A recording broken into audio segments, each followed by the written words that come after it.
La primera palabra es bajé, kateben. Ya está marcando toda la lectura de la República. En griego, bajé ayer.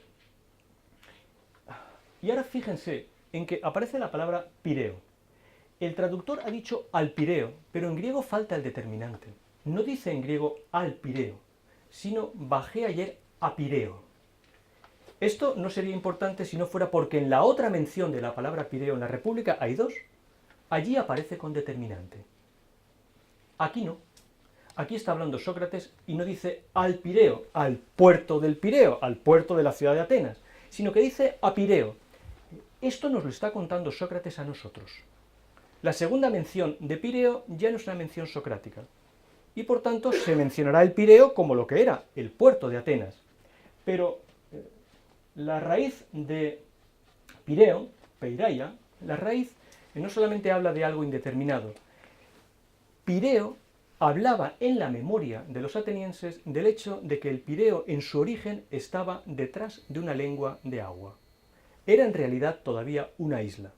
Y en el eco era en la tierra del más allá. La República es una bajada al Hades. Y de hecho, toda la composición de la palabra idea, eidos, es un juego con la palabra aides, el Hades platónico. El Hades, el infierno, para que nos entendamos. Bajé ayer al Pireo, bajé ayer a Pireo, ahora bajé ayer al Hades. Está haciendo un juego con la nequia homérica, con la bajada a los infiernos. Y sabemos que es así, porque todos los personajes que van a aparecer en la República, todos ellos murieron de una muerte violenta. Y en la época en que esto se podía leer, ya habían muerto todos. Es un encuentro con los muertos en muchos sentidos. Bajé ayer a Pireo, en compañía de Glaucón. Este Glaucón, Glauconos, este Glaucón es el hermano de Platón. Platón no aparece nunca en la República, pero Glaucón y Adimanto son sus hermanos. Glaucón y Adimanto serán los interlocutores principales de la República, pero Glaucón y Adimanto no tienen el mismo carácter. De hecho, hay que saber siempre con quién está hablando Sócrates en la República para saber qué es lo que se está diciendo. En general, si leemos los diálogos platónicos sin hacer caso de quién está hablando, tendemos a hacer de los diálogos platónicos lo que no son, tratados de filosofía.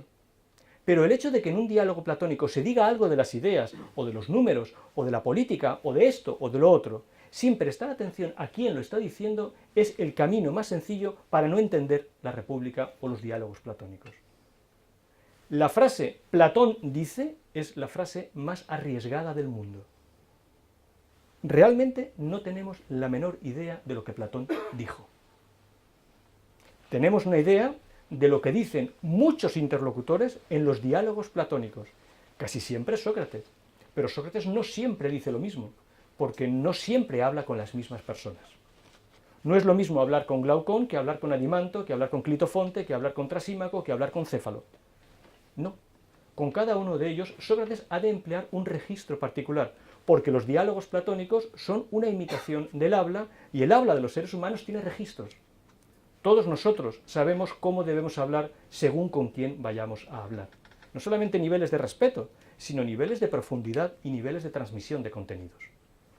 Ya lo hemos dicho, la República era un libro para los amigos. No todo se puede decir a todas las personas. Por una razón muy sencilla, porque hay algunas personas que son enemigos. Y la filosofía tiene enemigos. Y recuerden ustedes que el acontecimiento principal hoy en el Día de la Filosofía es la muerte de Sócrates. Esto es, el hecho de que la filosofía, en última instancia, decidió la muerte de la filosofía. La muerte de Sócrates era el intento de acabar con la filosofía. En la apología de Sócrates esto es textual. Se le ofrece a Sócrates que el juicio se acabe si abandona la filosofía. Esa es la condición. Ahora fíjense, baja al Pireo con el propósito de orar a la diosa, y ganoso al mismo tiempo de ver cómo hacían la fiesta, puesto que la celebraban por primera vez. Este primera vez es toda una declaración de intenciones de Platón. ¿Por qué razón? Porque la acusación que se verterá sobre Sócrates es que introducía dioses nuevos en la ciudad. Es como si Platón dijera, quien introduce dioses nuevos en la ciudad es la ciudad. Los atenienses están introduciendo a la diosa Tracia Bendis porque les interesa comercialmente. Los tracios tenían bosques y los necesitaban para construir la flota. Pero es una diosa completamente ajena al panteón de Atenas.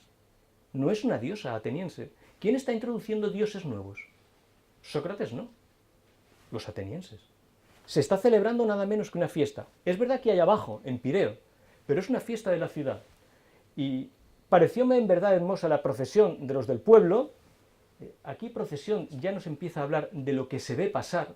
La procesión de los del pueblo está construida sintácticamente con la misma frase que se verá la procesión de quienes pasan portando cosas en la caverna. La procesión de los del pueblo, pero no menos lúcida la que sacaron los tracios. Los tracios eran bárbaros, no eran griegos. Un dato muy importante, porque la idea de que Sócrates es un aner apolis, de que el filósofo está fuera de la ciudad, es contrarrestada una y otra vez por Platón. No solamente la idea de que ha introducido dioses nuevos y de que por tanto no creen los dioses de la ciudad, es que el Metaglaukon nos recuerda desde el principio y hasta el final, porque es el único personaje que aparece mencionado en el primer párrafo y en el último, que ha ido acompañado de un joven. La otra acusación era la de corromper a los jóvenes con lo que hacía. Si pudiéramos poner un subtítulo real a la República en lugar del subtítulo que Trásilo le puso de la justicia, deberíamos llamarlo la educación de Glaucón. Glaucón ha sido educado en las 600 páginas de la República. No corrompido, sino educado. Con el primer párrafo, Platón ha desmontado las acusaciones de Atenas. Con el primer párrafo, Platón ha elevado la filosofía por encima de la ciudad. Después de orar, por tanto, de reconocer Sócrates que no es ateo. Siempre está la ironía socrática, pero en este caso la ironía reobra contra la ciudad, no contra el filósofo. Y gozar del espectáculo, de lo que puedo ver con los ojos, esto es, idea será aquello que podemos ver, emprendíamos la vuelta hacia la ciudad. Ha habido un descenso y ahora empieza un ascenso.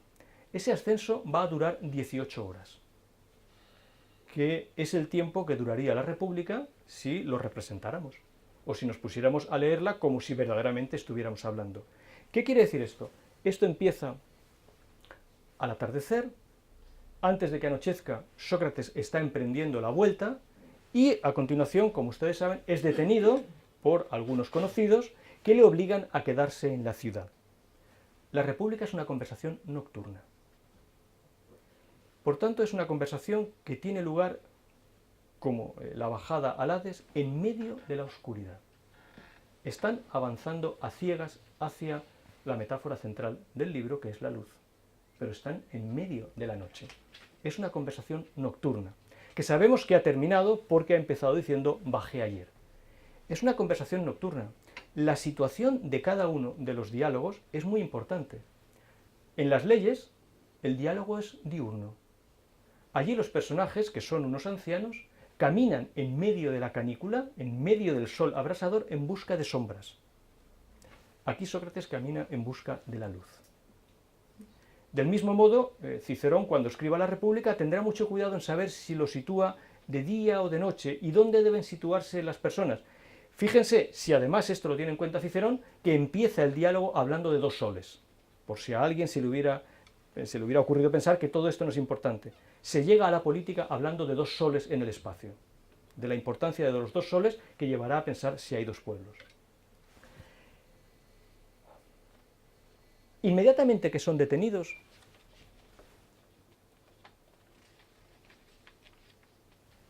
la idea original, perdón por la interrupción, era que esto lo hiciéramos en una mesa rectangular y no que yo ocupara esta posición armado de micrófonos como si fuera Robocop. Eso quiere decir que cuando quieran interrumpirme, pues me interrumpen y dicen lo que tengan que decir y contestamos. Sócrates y Glaucón no pueden volver a la ciudad. Van a casa de Céfalo, que es un anciano, que es el anfitrión, que es amigo de Sócrates, que se alegra de ver a Sócrates en su casa. Pero es un anciano que va a morir. Porque es un anciano, no porque esté enfermo. Sabe que está cerca de la muerte, esa es su condición, así se presenta. Estoy en el umbral de la vejez, que era la metáfora poética para decir, sé que la muerte se acerca. Y es un hombre que tiene miedo de no haber sido lo suficientemente justo en la vida como para que los dioses no vayan a castigarlo cuando muera. Acéfalo se nos presenta coronado y haciendo sacrificios. Céfalo, que era un extranjero, este juego de quiénes son y los que no son de algún sitio, Céfalo no era ateniense, por eso no podía vivir en la ciudad, tenía que vivir en el puerto, no podía tener casa en la ciudad. Pero era un hombre extremadamente rico, que se había hecho rico vendiendo materiales de guerra, como los bosses americanos en las guerras. Este hombre rico era el patrocinador del Partido Demócrata. ¿De acuerdo? Así que la conversación de la República tiene lugar en casa del jefe del Partido Demócrata. De noche, pero nos encontramos a este hombre, que no es ateniense, haciendo sus ritos a los dioses de la ciudad. La ironía no puede ser más grande. Todos los diálogos platónicos están llenos de ironías, de juegos de palabras, de momentos en los que realmente lo que tenemos que hacer es sonreír y a veces hasta reírnos a carcajadas. No son serios los diálogos platónicos. La actitud filosófica no es la tragedia nunca. Está mucho más cerca de la comedia, de la ironía, del que sabe cómo debe comportarse en las situaciones, del hombre que sabe vivir. Es mucho más mundano de lo que imaginamos un diálogo filosófico, diálogo platónico. Pero lo decisivo en casa de Céfalo es la sustitución que tiene lugar allí.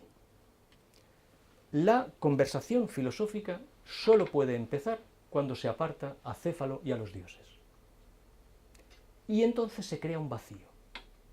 El lugar que los dioses ocupan, lo ocuparán las ideas platónicas. Esa sustitución, que no se indica, es la que motiva la aparición de la filosofía. Hay que tener presente, mientras leemos la República, mientras leemos las 18 horas de la República, que mientras Sócrates está hablando con sus interlocutores, en la habitación de al lado alguien está haciendo sacrificios religiosos. Es lo que en términos técnicos se llama la abstracción de la piedad, porque ya no se vuelve a mencionar en modo alguno lo que está teniendo lugar en la habitación de al lado. Además, el fracaso ha sido indicado con claridad, el fracaso de la educación tradicional basada en los dioses ancestrales, porque cuando Céfalo se marcha, le deja su lugar a su hijo Polemarco, que no es capaz de dialogar con Sócrates y que motiva la irrupción de un sofista. Todo esto es el libro primero de la República, que está planteando el preludio, la introducción, lo que se llama el proemio de la argumentación. La abstracción de la piedad se puede comparar con el Eutifrón, que es el diálogo platónico dedicado expresamente a la piedad, pero esa abstracción motiva que se pueda empezar a hacer filosofía.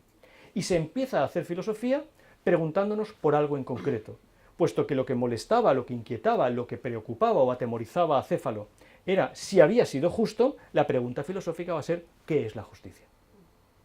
Pero ¿qué es la justicia? No nos dice que la justicia sea el tema de la República. La República no habla de la justicia. Ya veremos cómo la República realmente lo que plantea es qué ocurre con la filosofía en la ciudad. ¿Qué es la justicia? Es el gran pretexto para empezar a hablar y para plantear una contraposición entre la justicia y la injusticia. Pero la pregunta clave la tienen aquí, por si no la pueden leer desde la distancia. La gran pregunta socrática, en cuanto a aquello de si los justos beben mejor que los injustos, que había sido el final de la argumentación con la irrupción del sofista Trasímaco, y son más felices que ellos, bien, de acuerdo, muy bien. No obstante, habrá que examinarlo mejor.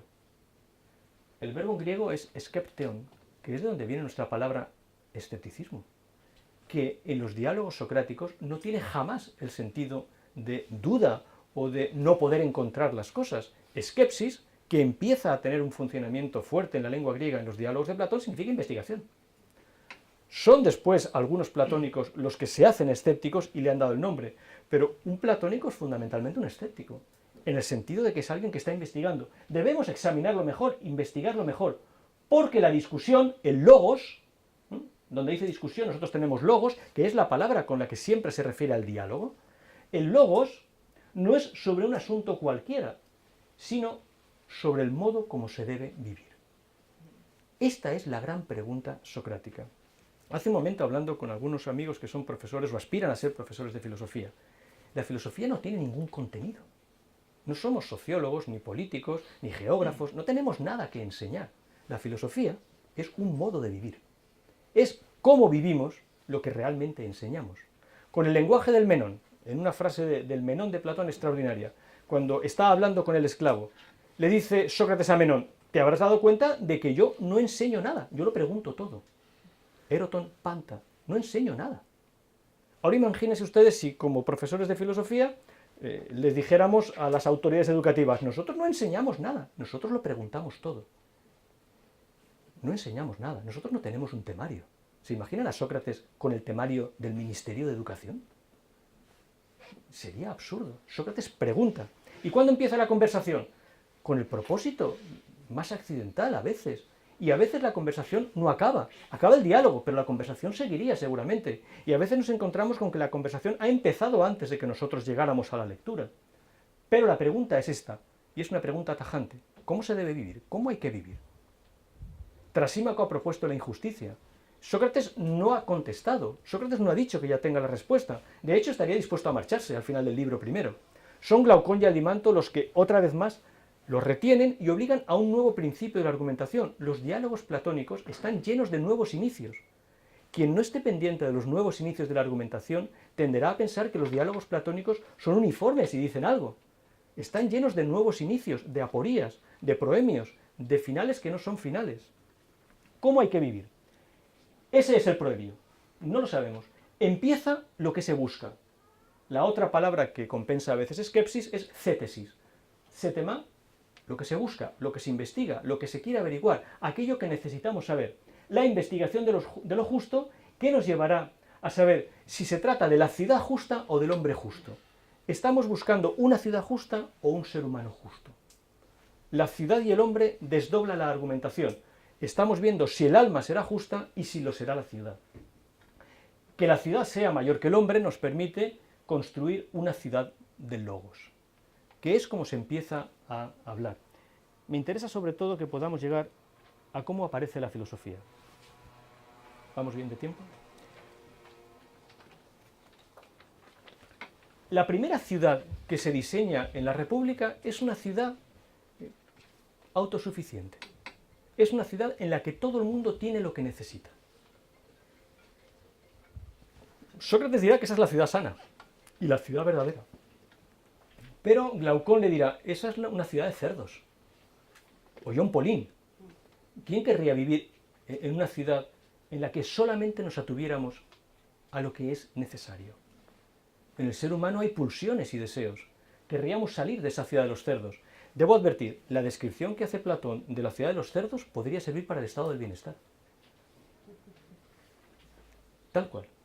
Ustedes leen la descripción que se hace allí y es una concreción, 2400 años antes, de la idea de que ningún ser humano eche de menos nada esencial en su vida y por tanto obtenga un confort. Pero Glaucón, que es un hombre impetuoso, que es a quien hay que educar, dice: eso es una ciudad de cerdos. Sócrates le dice: bueno, pues entonces, si eso es así, es porque ¿qué ocurrirá en la ciudad? La gente querrá tener más de lo que necesita. Eso es una enfermedad. Sócrates lo llama una infección. Si la ciudad se infecta porque las personas quieren tener más de lo que necesitan. Y si quieren tener más de lo que necesitan, querrán ampliar sus límites. Lo que se encontrarán es la guerra. Y es la guerra necesaria si quiero más de lo que tengo, porque tendré que quitárselo a otros, tendré que ampliar las fronteras, no podré contentarme con lo que tenía, porque eso, de acuerdo con Glaucón, era una mera ciudad de los cerdos.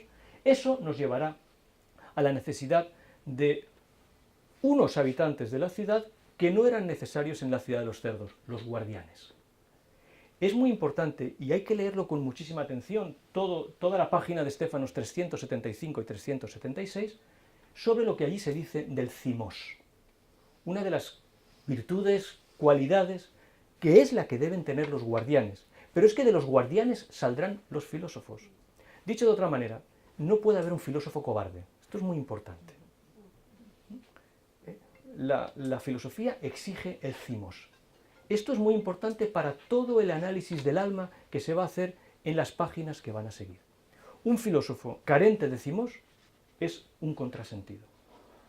Pero el cimos, la fogosidad, como traducen los traductores españoles, es lo que se dice de los guardianes. Los guardianes tienen que ser fogosos, tienen que estar llenos de furia en algunos momentos, se compara a los perros y a los caballos.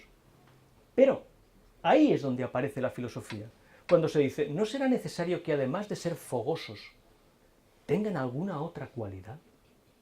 Esto es, que quieran saber algunas cosas. La construcción del filósofo es una construcción extraordinaria, porque lo que nos está diciendo es, eso solo es posible porque esos guardianes tendrán que darse cuenta de que a la ciudad le ha pasado algo, se ha puesto enferma. ¿Hasta dónde se llevará la enfermedad de la filosofía? El trasfondo, para los que quieran ser contextualistas, es la transformación de la democracia ateniense en imperialismo. Nadie en su sano juicio puede hacer turismo intelectual con Atenas. Si alguien todavía piensa que Atenas es la escuela de la Hélade, como decía Pericles, la gran ciudad, solo tiene que leer el pasaje de Tucídides sobre la embajada a los Melios y darse cuenta de que aquello no puede ser, en modo alguno, el modelo para nada. Eso no nos lleva a ponernos del lado de Esparta. Pero hay quien opina, en la guerra del Peloponeso era Esparta la que tenía razón. Había que contrarrestar el imperialismo ateniense disfrazado de democracia. Todo esto, si quieren, con la palabra de Marx, sería una interesantísima discusión ideológica. Pero lo que podríamos decir es que Atenas es la ideología griega, para parafrasear a Marx. El asunto es, la filosofía surge cuando se le pide a esos guardianes que de algún modo, vuelvo a la palabra de Cicerón, tienen que moderar la vida política que se ha desatado en todas sus pulsiones porque se ha puesto enferma. Esa figura del moderador no puede salir al margen de una cualidad que Platón ha diseñado muy bien. Insisto, hay que leer muy bien esas 2 páginas de Estéfanos, el cimos. Sin esto, la filosofía no puede aparecer. Es el elemento de filía que hemos visto antes, que es un impulso que nos lleva hacia otros seres humanos, que después será también el eros platónico. Sin eso no hay filosofía. El filósofo no es un hombre sin sangre. El filósofo no es un hombre carente de vehemencia. El filósofo es un hombre que sabe estar en el mundo. Esta cualidad es muy importante. Los estoicos leerán muy bien esta parte de la filosofía platónica. Los filósofos son hombres de hierro, son fuertes.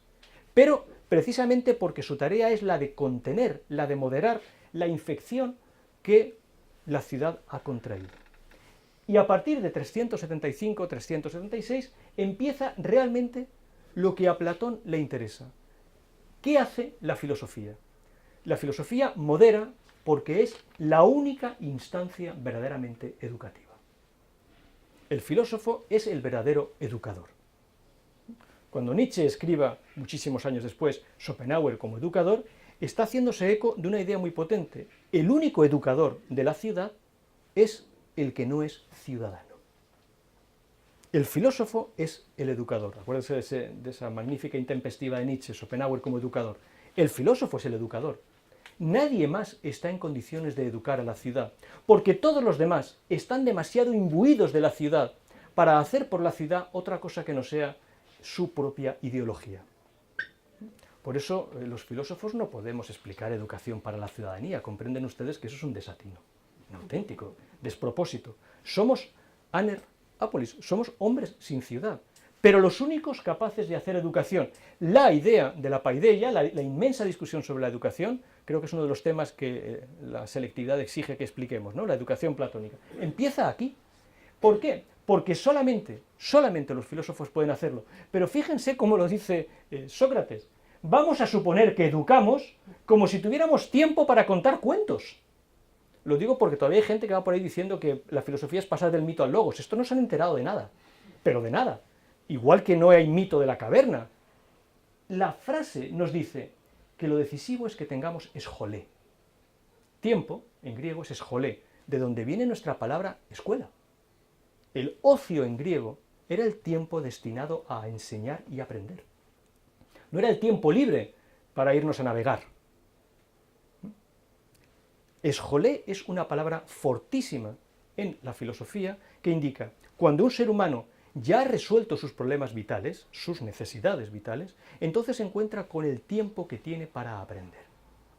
Pero necesitará también lo que Nietzsche llamará educadores, que son precisamente los filósofos. Y ahí empieza toda la discusión de la República. Se abre con una palabra sin la cual estamos en la Universidad Católica. se abre con una palabra sin la cual no entenderíamos 2000 años de historia de las ideas. La palabra teología aparece por primera vez en los diálogos de Platón.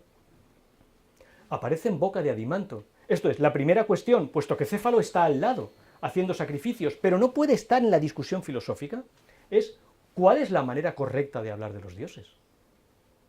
Desde luego la ancestral no, la homérica tampoco. Entiendan ustedes ahora que la expulsión de los poetas tiene que ver con que no saben hablar, no tienen un logos adecuado del theos.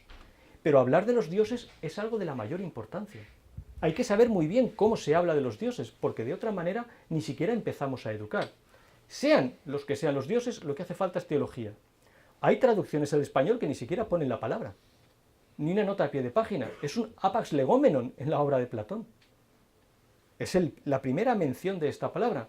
Fíjense si es importante que en Aristóteles es un término clave en muchos aspectos. Pero Aristóteles está en la Academia de Platón, sabe por qué eso es importante. La frase la tienen ahí. Adimanto, no somos poetas tú y yo, no somos poetas, Fernando Vidagain, no somos poetas tú y yo en este momento. Fernando Vidagain está escribiendo su tesis sobre Emerson y la poesía y la filosofía. Pero no somos poetas, sino fundadores de una ciudad. La ironía socrática va por todos lados. Porque decir que son fundadores de una ciudad está diciendo, ¿y dónde ha quedado Atenas a esta altura de la discusión de la República? Están discutiendo de noche, en casa del Partido Demócrata, mientras todos los demás están celebrando la fiesta religiosa. Imagínense ustedes, toda Valencia en las fallas y nosotros nos metemos de noche en una casa a discutir sobre los fundamentos de Valencia, mientras los demás están allí, el alcalde pronunciando su discurso, todos los falleros quemando las fallas, y nosotros al margen no participando de la carrera de antorchas, hablando de la fundación de una ciudad como si la ciudad no existiera. Nietzsche, no hay que pensar que esto lo leían más que los amigos, porque si esto caía en manos de la policía secreta de Pericles, ya pueden ustedes suponer que esto se acababa. Había claves para entrar y salir de la academia, ¿de acuerdo? No en todo muy distintas de entrar y salir de los misterios de Eleusis. ¿Qué quiere decir esto? No somos poetas, sino fundadores de la ciudad. Y los fundadores no tienen obligación de componer fábulas. Fábulas es mito. Los traductores deberían ser muy literales. Los traductores de filosofía deberían traducir palabra por palabra. Porque si no nos perdemos a veces de qué están hablando. Fábula no es la palabra que tenemos ahí, tenemos la palabra mito. No componemos mitos, sino únicamente de conocer las líneas generales que deben seguir en sus mitos, ahora sí, los poetas, con el fin de que no permitir que salgan nunca de ellas. Es que hemos de tener una teología, porque de otra manera ya un aspecto de la realidad empieza a escapársenos. Bueno, ¿cuáles serán esas líneas generales?, dice Adimanto. ¿Cuál será la teología que vamos a emplear? Pero eso es solo un aspecto de la paideia que empieza ahora. La educación empieza por todas partes. Muy poco después aparece la noble mentira. Uno de los pasajes, o la mentira como fármaco, uno de los pasajes más discutidos de Platón. ¿Qué es la noble mentira? A Leo Strauss, que era un buen comentarista de Platón, esto le obsesionaba. En una carta a Gershom Solem le dice, ¿los cabalistas dicen algo de la noble mentira? Y se lo escribía a todos los amigos. Oye, en esta tradición hablan de la noble mentira, pero parece que de la noble mentira solo habló Platón. Muy poco después aparece no la noble mentira por excelencia, sino ¿qué es el filósofo rey? En esa discusión. Porque la pregunta no es quién es el filósofo rey, sino verdaderamente, ¿quiénes son los filósofos? ¿Qué son esos filósofos? Recuerden ustedes la frase con la que se presenta el filósofo rey. No habrá fin para los males de la ciudad hasta que los filósofos sean reyes y los reyes filósofos, o hasta que filosofía y poder político coincidan. Pero lo que se añade a continuación es, pero eso no va a pasar nunca. El gran realismo platónico nos dice, nunca habrá fin para los males de la ciudad. La república es justo lo contrario de una utopía, es un gran intento de moderación, es tener que aceptar que no habrá fin nunca para los males de la ciudad. Pero precisamente porque no habrá fin nunca para los males de la ciudad, hace falta que alguien modere los males de la ciudad. Y esa moderación es la que empieza con la gran discusión, que estaba, si lo recuerdan, sobre la justicia o sobre la... No, de repente la discusión ya es sobre la filosofía. Y no solamente sobre la filosofía, sino sobre la necesidad de no confundirnos respecto a quiénes son filósofos. No lo son los sofistas. ¿Y por qué no lo son los sofistas? Porque los sofistas son la ciudad. Los sofistas son ciudadanos. ¿Cómo salvar entonces la filosofía de su contrapartida sofística y de su posible eliminación por parte de la ciudad? Insisto, de la muerte de Sócrates. Este larguísimo párrafo que tienen ahí es clave.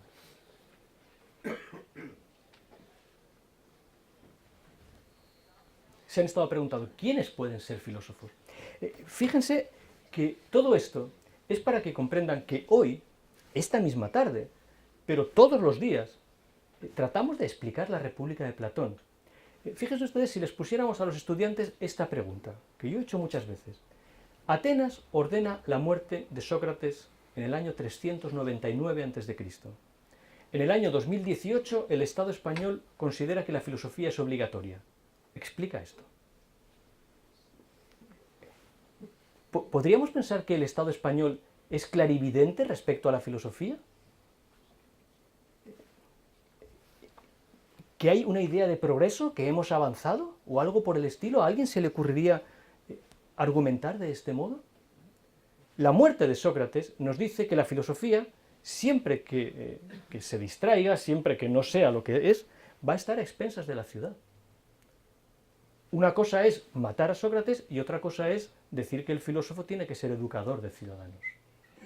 En el sentido en que, por ejemplo, cuando Aristóteles empieza a escribir la política, dirá al final del libro octavo, al inicio del libro octavo, al final de la política, la educación debe adaptarse a la Constitución.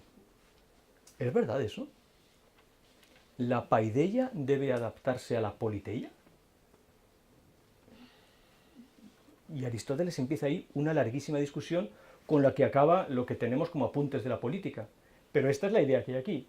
La respuesta aquí, en este pasaje, no queda más que un pequeñísimo número de personas dignas de tratar con la filosofía. ¿Qué hacemos con este párrafo? Si leemos esto y levantamos la vista y vemos a 30 alumnos, que multiplicados por 300 institutos significa miles de estudiantes con los que estamos tratando de filosofía, la pregunta es, vamos a ver, si leo que solamente un pequeñísimo número de personas son dignas de tratar con la filosofía, ¿cómo puedo estar haciendo filosofía con centenares de personas? O yo he superado a Platón, o lo que estoy haciendo es otra cosa. Tal vez algún carácter noble y bien educado, ethos, de donde todavía no ha salido la palabra ética. La palabra ética no se sustantiva ni siquiera en Aristóteles. Una de las palabras más sobredimensionadas y sobreexplotadas de nuestro lenguaje sigue siendo ética, una palabra que en Aristóteles todavía es adjetiva. Lean ustedes la Ética a Nicómaco en busca de la primera mención de la palabra ética, porque van a tener que pasar unas cuantas páginas. No se va a encontrar. La Ética a Nicómaco no sabemos ni siquiera si es un uso adecuado del título de ese libro. Algún carácter noble y bien educado que aislado, y ya empezamos, por el destierro, haya permanecido fiel. ¿Qué quiere decir aquí el destierro? Que el filósofo tiene que estar en todas las circunstancias en el destierro. No es un ciudadano. Es la condición de Temístocles. Habíamos empezado así. Aislado por el destierro, haya permanecido fiel a su naturaleza filosófica por no tener quien le pervierta. Pero Platón no permite que el filósofo tenga la libertad natural de la vida contemplativa, que luego Aristóteles se permitirá. La primera palabra de la República era kateben. El filósofo tiene que bajar a la caverna. Por muy desterrado que esté, el filósofo tiene que volver al seno de la ciudad. Ese párrafo, naturalmente, es una de las pocas ocasiones en que podemos ver a Platón escribiendo la República. Porque no solamente está hablando del daimon socrático, sino que entre líneas está hablando de la terrible conmoción que para Platón significó la muerte de Sócrates.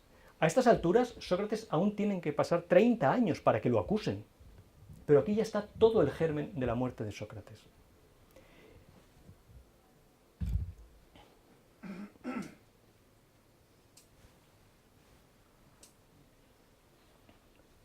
que haya un pequeño número de filósofos que puedan salvar la ciudad, que puedan incluso mantener esa contraposición entre filosofía y filópolis. Cuando hace unos cuantos años fundamos el Seminario de Filosofía Política, escogimos esta palabra deliberadamente para saber en qué ámbitos podíamos ejercer realmente la filosofía.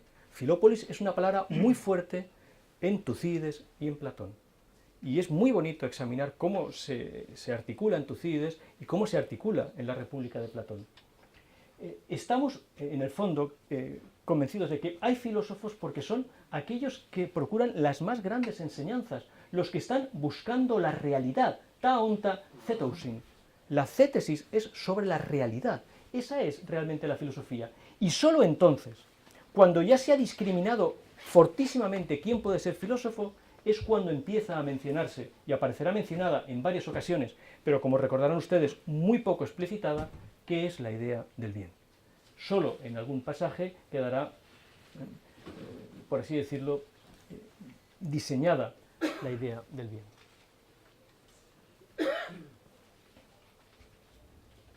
Con esto, y por hacer justicia a nuestra propia consideración, ¿qué es entonces, o cuál es entonces la relación de la filosofía, ya no con la polis, sino con una politeia muy concreta de la polis? ¿Cuál es la relación con la democracia? Que es la que suscita todavía todos los debates. No hace mucho tuvimos una buena discusión con un buen pragmatista americano que recordaba la frase de Rorty, la prioridad de la democracia respecto a la filosofía. La democracia es más importante que la filosofía, dice Rorty. Yo no estoy de acuerdo con Rorty. Perdón, Antonio, ¿dice la democracia o la política? La democracia. The priority of democracy. ¿Qué dice Sócrates realmente de la democracia en el análisis del libro octavo de la República?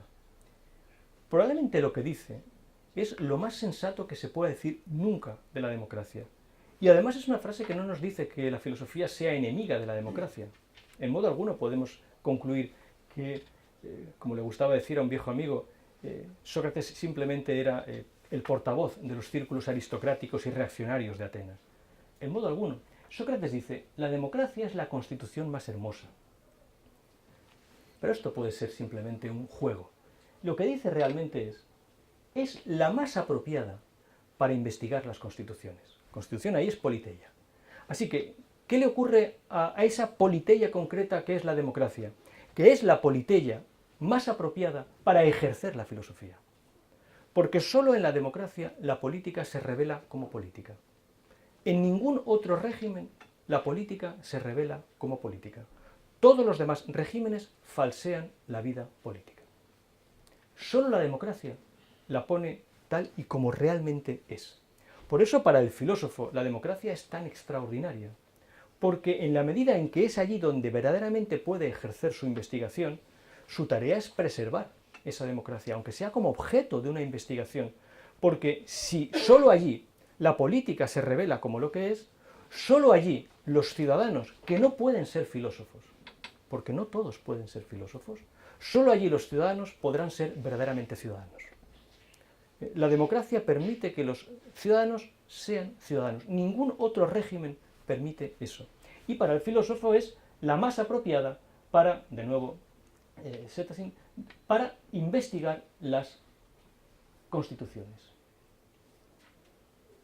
Es importante que vean ustedes que precisamente ahí, a propósito de esto, es donde aparece la palabra parresía en la República.